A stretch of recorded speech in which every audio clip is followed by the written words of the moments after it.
দিল্লির viral popcorn momo, এটা কিন্তু ঘরেই অতি সহজে বানানো যায়।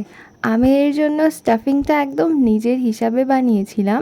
সবজির মধ্যে নিয়েছিলাম আদা, রসুন, পেঁয়াজ, কাঁচা লঙ্কা, গাজর আর বিনস। আপনারা চাইলে পাতাকপিও দিতে পারেন। আর গুঁড়ো মশলায় শুধুই লবণ আর গোলমরিচ গুঁড়ো দিয়েছিলাম।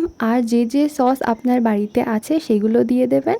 আর এখানে আমি ভাজা মাংস দিয়ে দিয়েছিলাম, এটা মুরগির মাংস। আর আপনি চাইলে সিদ্ধ করে কিংবা কিমা করেও দিতে পারেন। আর আমি বাইরের যেই শেলটা ছিল ওটা আমি আটা দিয়েই নর্মাল মেখে নিয়েছিলাম, আটা আর জল দিয়ে। এটা হেলদি হয় ময়দার থেকে।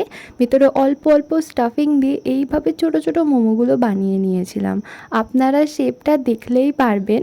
এখন এগুলোকে সেদ্ধ করার জন্য আমি ডিরেক্ট গরম জলের মধ্যে দিয়ে দিয়েছিলাম। 3 থেকে 4 মিনিটের মধ্যে এটা ভেসে উঠেছিল। আর ভয় পাবেন না, এতে মোমো ফেটে যাবে না, এতে আরও অতি সহজে হয়ে যাবে।